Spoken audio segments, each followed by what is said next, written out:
Driving your Audi, does it feel like you're riding in a bouncy house? Well, it might be time to replace your rear shocks. My name's Cole from FCP Euro, and today we're going to show you how to replace the rear shocks on your B9 A4.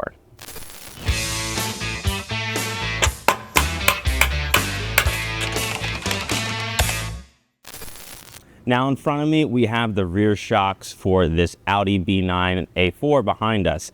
And on the right is going to be the shock that we removed from the vehicle. This shock has about 60,000 miles on it, and it looks to be in some good working condition. However, it does have some miles and it's starting to wear. And the kit that we've chose to use for this video is going to be the OE kit listed at fcpeuro.com. There are tons of options there, and if you put your vehicle into the vehicle selector, you can choose from all the kits that are applicable to your vehicle. Now, why did we go for the OE kit?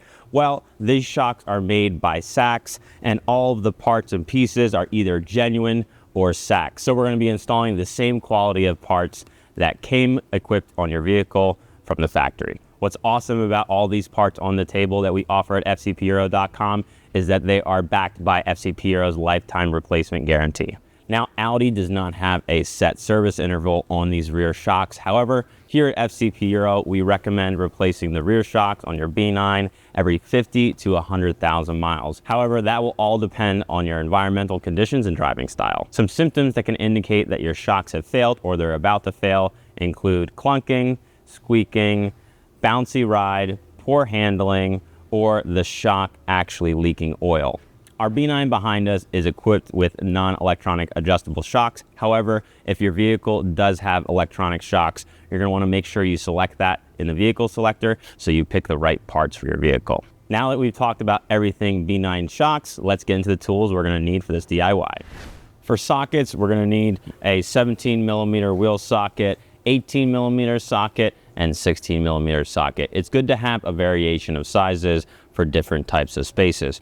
We will need some ratchets, some extensions, an 18mm wrench, torque wrenches that are able to tighten anywhere from 50 Newton meters up to 140 Newton meters, some screwdrivers, a pass-through socket set is very helpful. This is going to be CTA's set, a paint pen, a tool to remove the beauty covers on the wheel lugs. If you don't have that, a 90-degree pick works. And if your B9 has electric dampening shocks, you're going to need a tool to de-pin the connectors and remove those so you can take that shock apart. A pair of vice grips is always good to have as well if your shock shaft spins. And to make the job a lot quicker, we're using some Bosch power tools here. And not pictured here is a floor jack that we'll need, and you'll see why later in this DIY. Now, with all the tools covered, let's get into this DIY. Taking a paint pen here, we're going to show you a little trick that is going to be helpful later in this DIY. So mark on the subframe here and then place a mark directly below it on the control arm. And we'll go over the importance of this later. Now that that mark is made on the control arm, we can lift the vehicle up and start to remove the wheel.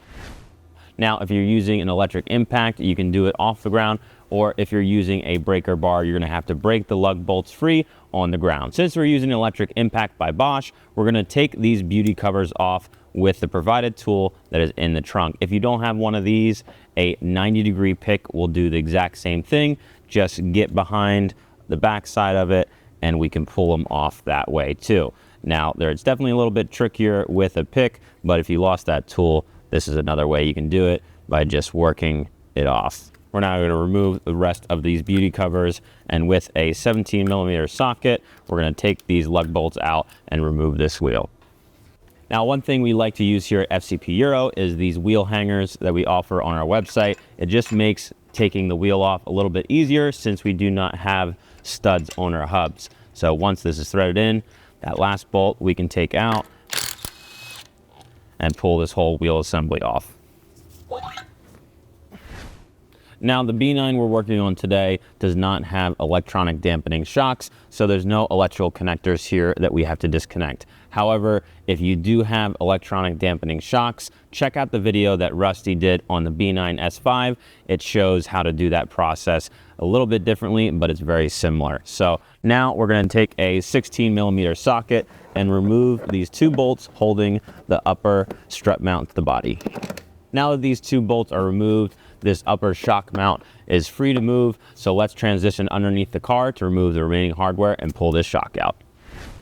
Now on the back side of this lower control arm, you'll see that there's two plastic pins here that hold this lower air duct on. And we're gonna take a flathead screwdriver and come underneath of these pins to wiggle them out and then remove them and then pull this plastic cover off. So just work them out. This cover will just slide backwards like that, and then you can pull it out and set it to the side. Using an 18mm socket and an 18mm wrench, you can come over here and remove this lower shock bolt. One little trick you can use here, since we are removing this hardware, we can take our open end wrench, put it behind it, use it as a little pull to get that bolt out. Now with that lower shock bolt out, you can see that this upper shock mount is free to move, so we can take this shock, tilt it up like this, and now we're gonna have to compress the shock to get it out of the vehicle. And you can do that a couple ways. You can take a ratchet strap, wrap it around the shock, and then tighten it down. Or in my case, I like to just compress the shock with some good old strength, and then you have to work it out before it fully extends again. There it is. A little bit of finesse, you can get this out. Be patient, sometimes you have to adjust a couple times. But now with this shock out, let's go to the table, assemble our new shock with all the new parts from FCP Euro, and then put it back in this B9. Back here at the table, we have our old shock and half of the rear shock kit for the B9, and we're gonna be taking one more component off of this old shock, and that's gonna be this little cover on the top of the shock mount. And to remove this little cover, we're gonna take a flathead screwdriver, just get underneath of it on the edge, and we can pry up and reuse this cover. There's no need to replace it unless it's broken, but since this is in good condition, we're gonna reuse it. Taking our new bump stop, we're gonna put it in this dust boot just like this. Be careful, try not to pinch your fingers. Ask me how I know, but you just wanna put it right in this spot. You may have to give it a little tap, it's a tight fit, so there we go. Again, you can pinch your fingers really easily, be careful. Once that's started, clips in just like that. We can take our shock mount and place it right over this bump stop. Make sure that this is fully seated because it makes it a lot easier to do it here than in the vehicle. All right, we got that all assembled, and we're just gonna slide this over our new shock here. Great. Now in the kit, you'll see that we have all the hardware here, and we're gonna grab this locking nut to put on this shock shaft.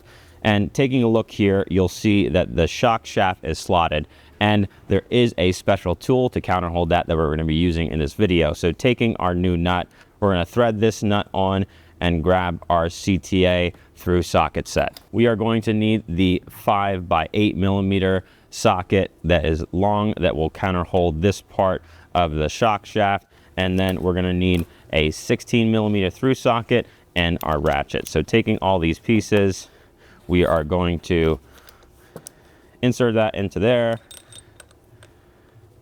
insert this holder right to the shock shaft. Great. We're gonna grab a 1/2" wrench to counterhold this and snug this up as tight as we can by hand, and then we're gonna come back and tighten it with our torque wrench. There we go.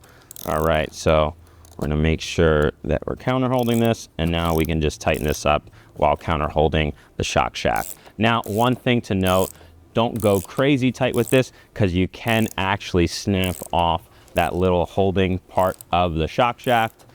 And once you do that, it's kind of hard to hold it like this to tighten it. All right, we're gonna snug this up and then come back with our torque wrench and tighten this to 35 Newton meters.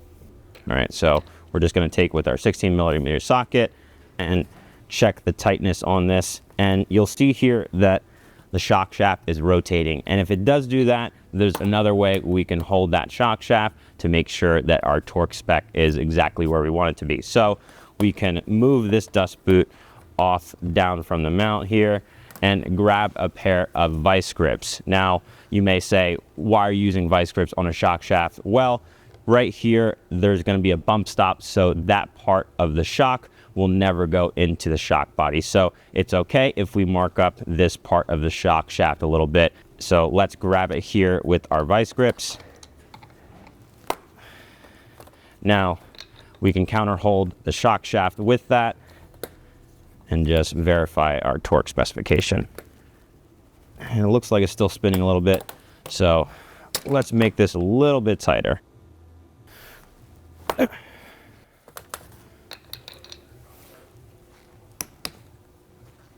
All right, we have that tightened down specification. So let's take our vice grips off and reinstall our bump stop here. One thing that is good to do with rear shocks is to actually paint mark, or in this case, we're going to use a security seal to indicate where our nut was placed. And the reason we're doing that is because sometimes if you do not tighten these properly, they can loosen up over time and create a clunking noise from this shock mount. And we don't want to do that. So we're just marking it here for our own sanity. And then we can take that cover that we took off earlier and reinstall it. Now with our shock fully assembled, let's go back to our vehicle and install it. With our new assembled shock, we're going to want to compress this so you can put it on the floor and just put some weight down on it. And then when it's compressed, we do have to do this in a quick fashion, but grabbing this here, we're going to slide it in this position right here between the shock and the actual spring. And it may be a little bit tricky. You may have to recompress it, which in this case we do. So we're in this position. Now we're going to recompress it again. And if you don't want to keep compressing it like this, you can always use a ratchet strap to tie it tight, get it compressed. We're going to push it into the fender well, and then make sure that our lower shock point is in its proper place, because we're going to throw a bolt in there to hold it. With the shock in the wheel well and the upper shock mount roughly in place, we're going to go underneath and put our new shock bolt into the lower shock mounting position, so we can then reassemble, put new bolts up here, and tighten everything down. Now, taking a look at this lower shock mounting point, it's not where we want it exactly to be, but it's close. So what we can do is take a screwdriver on the opposite side and use that to position this lower shock. And now, taking the new hardware included in the kit, we're going to just insert that here, give it a little push. And if we need to adjust again, we can. And you can just use that screwdriver to wiggle that in, and then we can push it all the way. Now, taking the nut that's provided in the kit, we're just going to thread this on a little bit, and don't tighten it all the way, because this lower shock point needs to be tightened at ride height. Again, the size on this is going to be an 18 millimeter on both sides of the bolts. Don't tighten this all the way, but we just want it close to being tight. Let's go up top and install the new bolts for the upper strut mount. Taking the 16 millimeter bolts included in the kit, we can thread these in here at the upper shock mount and then tighten these down. With our torque wrench here, we'll tighten these to 50 Newton meters and then come back and stretch them an additional 90 degrees. Now, if you don't have an angled torque wrench, you can always use a paint marker or a Sharpie and mark approximately 90 degrees of rotation on the actual shock mount and the bolt. So we're going to do that here.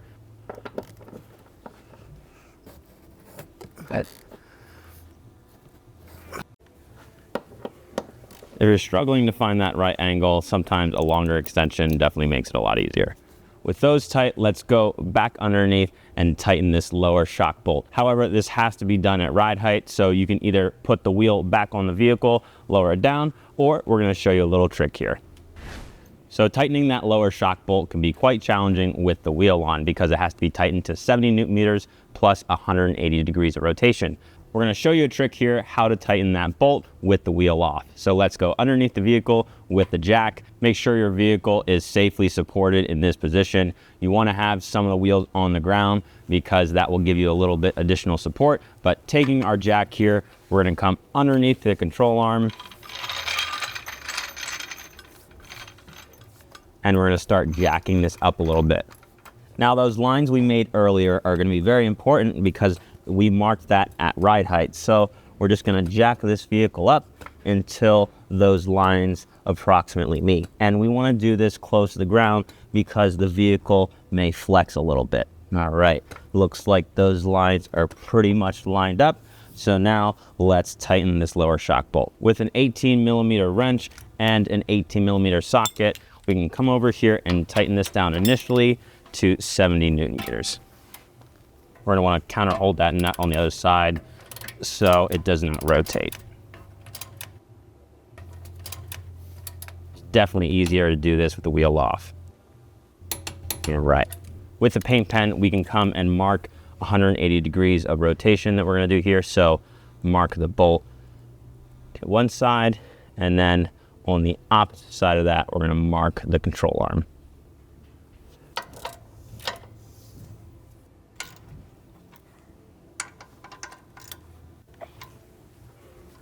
We have our lines matching, so now let's remove this jack, put this lower cover back on, and then put the wheel back on.